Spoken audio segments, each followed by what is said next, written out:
Bonsoir, bienvenue dans votre journal d'information.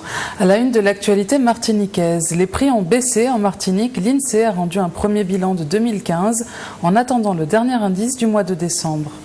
L'association Relais Famille organisait aujourd'hui une braderie solidaire quartier Cité Union à Sainte-Marie. Et la fête du 31 décembre approche à grands pas, une occasion de se faire plaisir. Notre invité ce soir est un homme politique connu de tous, élu le 18 décembre dernier, premier président de l'Assemblée de la collectivité territoriale de Martinique. Bonsoir Claude Guise, merci d'avoir répondu à notre invitation. Nous vous retrouverons tout à l'heure. Et pour commencer cette édition, une grande veillée est organisée ce soir au Palais des Sports de Beauséjour à Trinité, à la mémoire d'Alain Rapon, décédé vendredi dernier à l'âge de 65 ans. Cet homme politique était aussi sportif, éducateur, écrivain. Ce soir, le monde culturel accompagnera les personnalités institutionnelles pour lui rendre hommage. Les obsèques d'Alain Rapon se dérouleront demain, mercredi. Le cortège quittera l'hôtel de ville de Trinité en direction de l'église à 15h. Et la fin de l'année est la période de faire les bilans. Les prix ont baissé en Martinique. Selon l'INSEE, l'indice des prix à la consommation des ménages a diminué de 0,2% en novembre et de 0,8% sur toute l'année, en attendant le dernier indice du mois de décembre. Un reportage de Jean-Pierre Zabulon. En novembre 2015, l'indice des prix de la consommation des ménages en Martinique diminue de 0,2%. Le prix des produits pétroliers poursuivent leur baisse ce mois-ci, moins 1,5% et moins 13,6% sur un an. Les produits de santé et ceux du poste habillement et chaussures baissent également. Christophe Bassos, chef du service régional de l'INSEE, nous explique tout cela. Ça fait déjà quelques mois qu'il y a une baisse des prix de l'indice des prix à la consommation. Ça se traduit notamment depuis l'été par des baisses graduelles d'à peu près tous les produits. Pour ce mois-ci, l'alimentation a baissé, ce qui est quelque chose d'un peu nouveau, à hauteur de 0,5%. Ensuite, c'est surtout tiré aussi par les produits pétroliers qui continuent leur baisse graduelle, puisque depuis un an, les produits pétroliers ont baissé de 9,3%. Il y a un panier de la ménagère qui est étudié. Les produits pétroliers représentent à peu près un peu moins de 10% de la consommation des ménages. Donc, on prend en compte ce poids de sondage-là, et donc ça a une répercussion sur l'indice des prix. Depuis plusieurs mois, il y a une baisse tendancielle, ce qui se traduit par une baisse sur l'année de 0,8% de l'indice des prix à la consommation. Donc c'est à peu près tous les produits qui baissent. Il fut un temps, les produits frais étaient encore un peu en progression sur l'année. Aujourd'hui, ils sont en progression de 2,3%, mais ils pèsent relativement peu dans le panier de la ménagère. L'indice des prix est calculé sur la base de l'exploitation de 6000 produits. Avec différents points de vente, et on étudie la structure de consommation d'un ménage dont le chef du ménage est un ouvrier, un ménage composé de 4 personnes, donc avec 2 enfants. On regarde la structure de consommation et ensuite on étudie les différents produits par grande famille et puis par produit un peu plus fin, et on fait une analyse en fonction du poids de chaque produit, de chaque famille de produits dans le panier de la ménagère. La tendance fait donc que les prix restent très stables, voire baissent un peu, ce qui malheureusement n'est pas très bon pour l'économie. Et la fin de l'année est aussi l'occasion de s'amuser lors du 31 décembre. Des soirées sont organisées un peu partout sur l'île, que ce soit à la maison ou au restaurant, le menu a souvent une saveur traditionnelle. Un reportage de Yannick Granier. 2 jours du réveillon de la Saint-Sylvestre, les Martiniquais se préparent à fêter en grande pompe la fête de fin d'année. Nous nous sommes intéressés aux habitudes de consommation de nos compatriotes. Si pour la période de Noël, on reste relativement ancré dans la tradition, des pieds nus dans le terroir, autant pour les fêtes de fin d'année, la consommation martiniquaise, de ce qui nous remonte de la base, a tendance à s'internationaliser. C'est-à-dire qu'on se tourne dans une espèce de mimétisme alimentaire, on se tourne vers des produits plus internationaux, beaucoup d'achats d'huîtres, de bouches d'huîtres, beaucoup de viande, on dira exotique, autruche, bison. Le monde est devenu un grand village, et depuis qu'on est connecté, maintenant nous nous ouvrons à tout, et nous ouvrons aussi vers des méthodes, des habitudes alimentaires qui sont hautes, et nous ouvrons vers le monde. Dans les rues de Fort-de-France, les Martiniquais nous ont confirmé cette tendance à mettre les petits plats dans les grands pour les fêtes de fin d'année. Je vais me rendre chez un traiteur de l'île, un très bon traiteur, donc je ne me souviens pas du menu. Je sais que je vais bien manger et je sais qu'il va mettre le paquet. Tout ce que j'ai retenu, c'est qu'il y avait un champagne pour 2. On essaiera de faire les choses bien et puis on essaiera de mettre un petit peu de langouste, un petit peu de choses qu'on ne mange pas tous les jours en tout cas. Repas, pas à la maison, au resto. Voilà. Et le menu? Je ne sais pas, c'est une surprise que l'on me fait, apparemment. Voilà. Un restaurant de Fort-de-France surprend avec le prix de son menu. Le responsable nous explique sa démarche. Vu la conjoncture et on sait que les choses ne sont pas tout à fait, évidentes pour les gens. Ils n'ont forcément pas les moyens. Dans Fort-de-France, c'est assez compliqué pour nous restaurateurs. Voilà, c'est une façon de les attirer, faire venir, consommer et après voir s'ils consomment un peu plus. Avec ou sans réservation. Maintenant, écoutez, on aime bien les gens qui arrivent comme ça par surprise. Hein. On est prêt, on est là, on vous attend. Cette fête de fin d'année s'annonce sous de bons auspices pour les Martiniquais qui considèrent le réveillon de la Saint-Sylvestre comme une fête à ne surtout pas rater. Et restons dans les traditions de fin d'année. Demain soir auront lieu les Boucans de la Baie. Une soirée musicale et festive. La ville de Fort-de-France tient à y assurer la sécurité de tous. Yannick Granier a rencontré le responsable de la sécurité de Fort-de-France. Reportage. La ville de Fort-de-France prépare un événement annuel qui déplace les foules, les Boucans de la Baie. À cette occasion, une sécurité accrue sera mise en place par la ville capitale. Sur le plan ici, vous voyez surtout le site de la manifestation. Donc, le feu d'artifice sera tiré à partir des murailles du Fort Saint-Louis qui se trouve ici. Et nous avons déterminé donc, toute une zone de sécurité autour de ce fort qui comprend non seulement la plage de la Française, mais également une zone maritime dans laquelle les activités nautiques et surtout le mouillage des navires seront interdits. Donc, tout cela entre 19h et 21h, fin du feu. Alors, à côté donc le public, bien entendu, ne sera pas admis dans cette zone puisque vous avez des retombées incandescentes des feux qui peuvent causer des accidents graves. Alors, je rappelle qu'il y a quelques années, il y a un navire sur lequel on a eu un début d'incendie parce que cette personne n'avait pas respecté la règle. Le deuxième élément important, c'est que le public, pour assister à ce feu, va se masser essentiellement sur le front de mer et sur la savane, où se déroulera le concert de la Perfecta après le feu.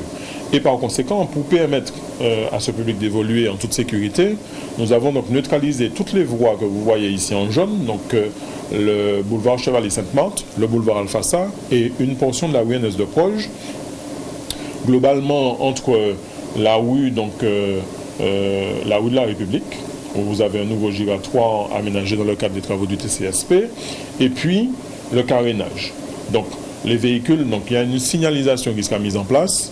Nous invitons donc les automobilistes à respecter la signalisation qui sera en place et à ne pas se garer non plus n'importe où.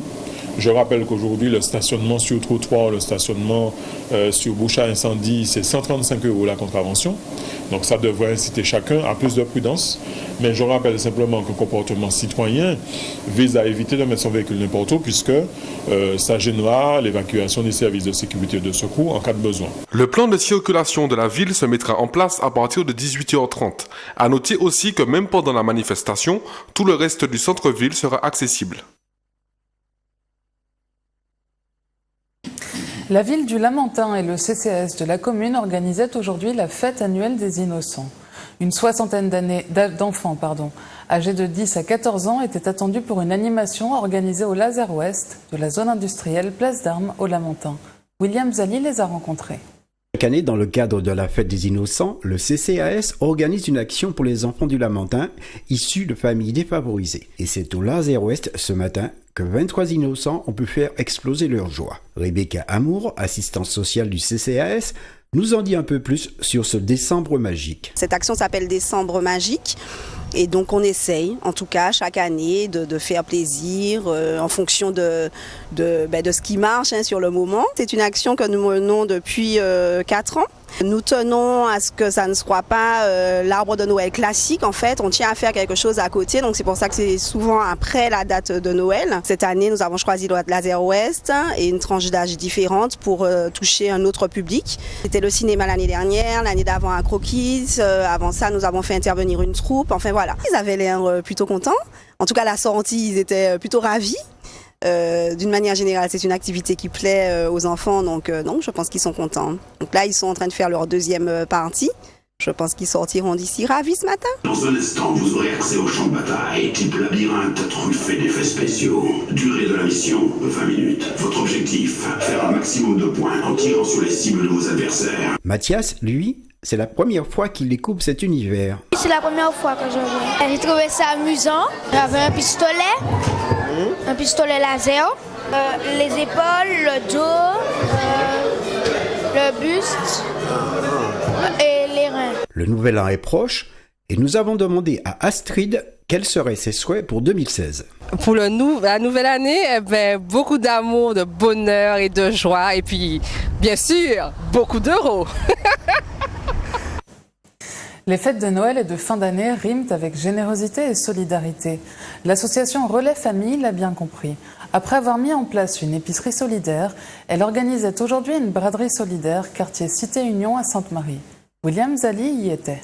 Ce matin à Sainte-Marie, à Cité-l'Union, dans une épicerie du coin, pas comme toutes les autres, une épicerie solidaire et sociale, se tenait une braderie. Vêtements, livres et jouets provenant de dons étaient vendus à des prix hallucinants. Des prix plus qu'abordables pour ceux qui sont dans le besoin. Exceptionnellement, aujourd'hui, nous organisons la braderie parce que nous avons reçu des dons de particuliers, d'articles que nous ne pouvons pas vendre au sein de l'épicerie et nous les mettons au service donc, de la population. Des livres, des vêtements, des jouets. Donc voilà, et puis des particuliers, des bijoux, de la vaisselle, des chaussures. Donc tout cela, tous ces articles, nous permettons donc aux personnes d'en profiter à un prix très intéressant. Ces prix ont été définis pour justement donner l'accès à tout le monde. Donc vous avez des livres à 30 centimes, 50 centimes, des pantalons à 1 euro, des jeans à 1 euro. Nous avons demandé à Jeannette et André leur avis. Oui, c'est une bonne chose, ça aide les gens qui sont en difficulté. Ça m'a donné le goût de revenir. J'ai trouvé des petits vêtements, des jouets pour les enfants, des petits livres qui peuvent aider les enfants à lire. Ah ben on peut refaire parce que ça nous plaît beaucoup. Ni à la fin du mois, il n'y a rien pour finir ce mois. Alors ça, on a trouvé que ça très primordial. Ça c'est très primordial. Ouais, c'est intéressant, c'est très bon. Si nous tenons compte de leurs propos, cette braderie solidaire devrait être reconduite. Une note musicale avant de retrouver notre invité. Kali prépare son retour en Martinique. Il est actuellement sur l'île et sort un nouvel album, Kali Trio numéro 2. Nous l'avons rencontré.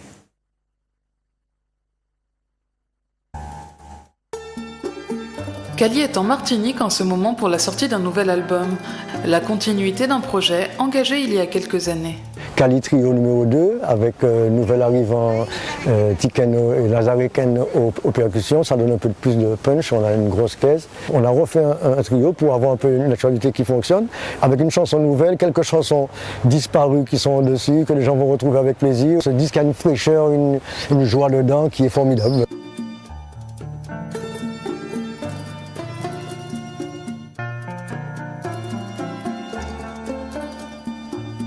Je suis resté en Martinique encore un mois de plus pour pouvoir faire la promotion et puis aller un peu partout. Je reviens un peu plus ici pour être là et puis essayer de préparer un nouveau répertoire avec les musiciens. En fait, ce disque Kali Trio, c'est un disque de passage, d'attente du prochain album Kali avec la grosse formule. Un retour qui s'annonce prometteur. Retrouvons notre invité de ce soir, Claude Lise. Vous avez été élu le 18 décembre dernier le premier président de l'Assemblée territoriale de Martinique. Comment se passe votre installation ?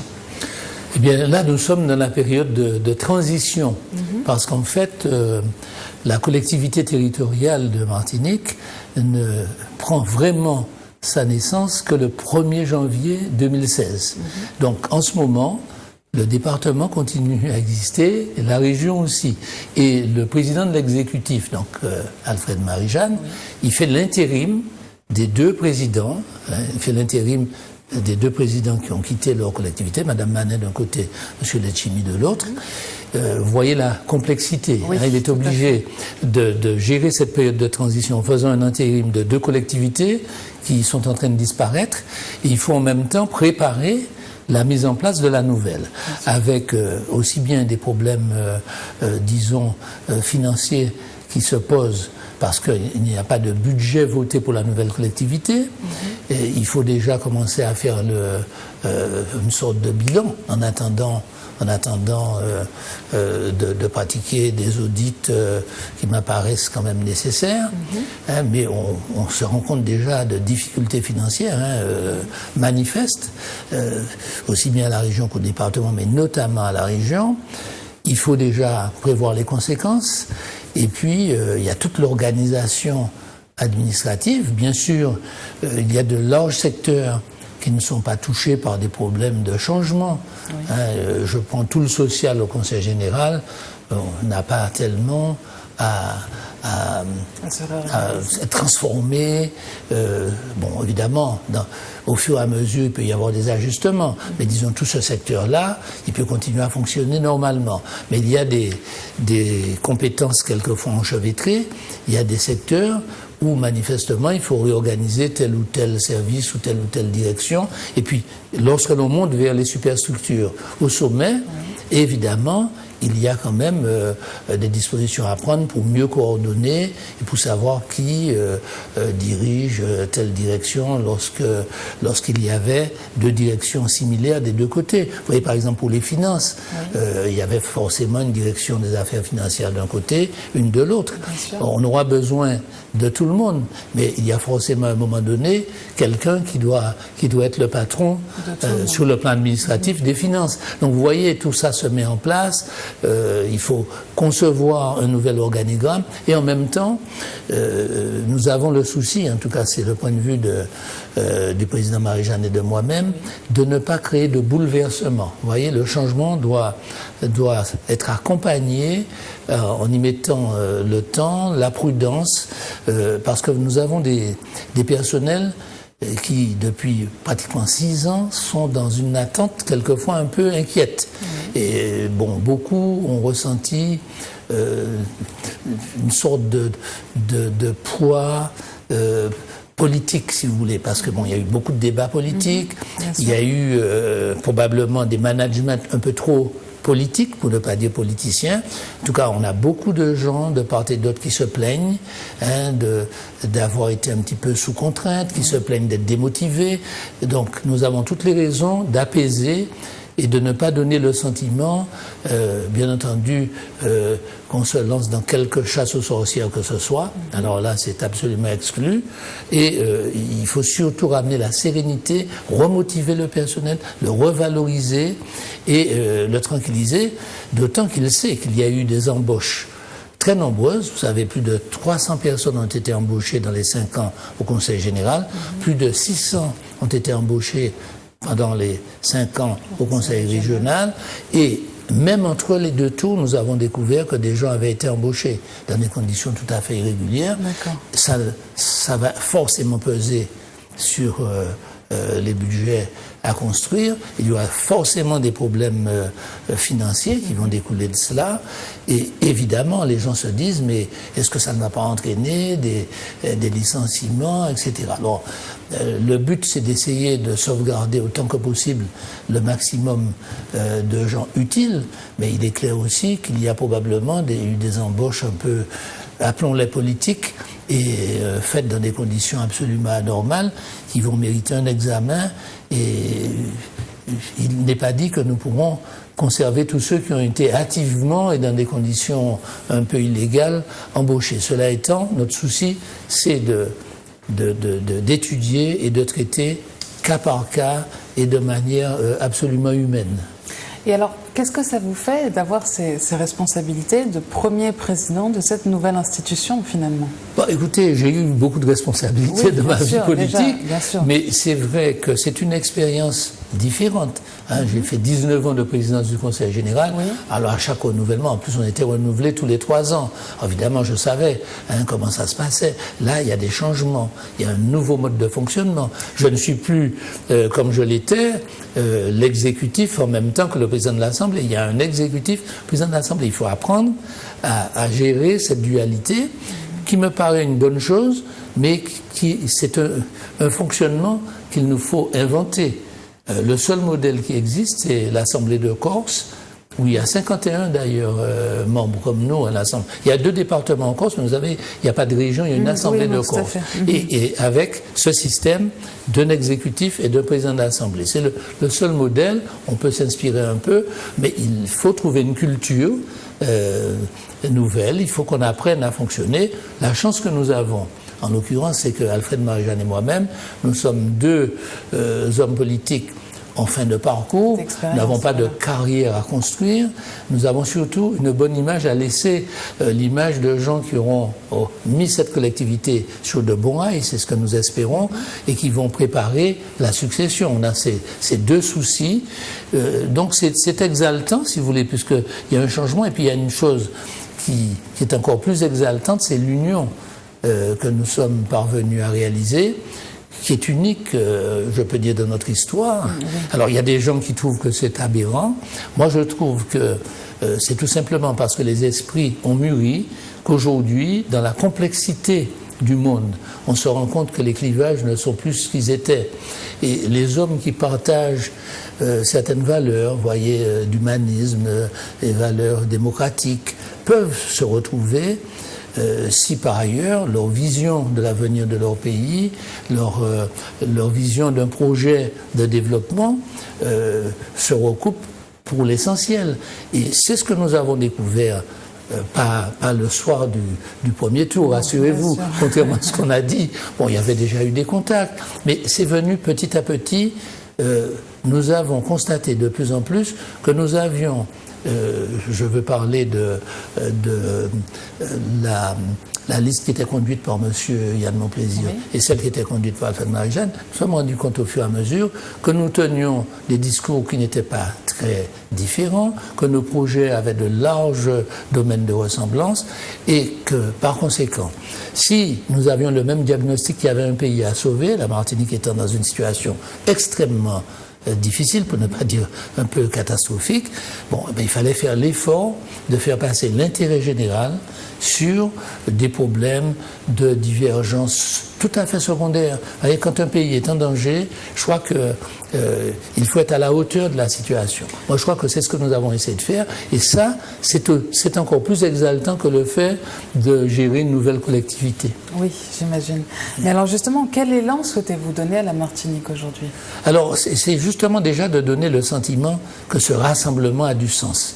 Alors, ce que nous faisons là, au sein de cette assemblée, ce rassemblement où on s'aperçoit que nous arrivons à travailler ensemble, ça a commencé, jusqu'à présent ça se passe très bien, et je suis très confiant.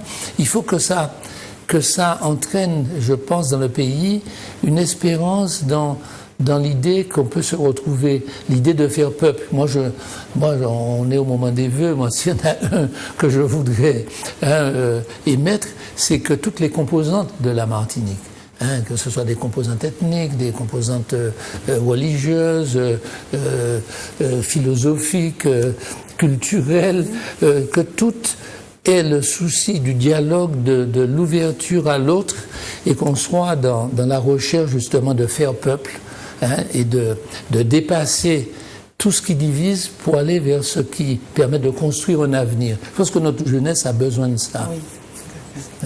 Merci Claude Lise d'avoir répondu à nos questions. Meilleurs vœux. Meilleurs vœux à vous et à tous vos téléspectateurs. Merci beaucoup. C'est la fin de cette édition. Retrouvez dans un instant les informations nationales et internationales avec Euronews et à 20h30 votre émission Libre Antenne. Passez une agréable soirée sur Zouk TV. À demain.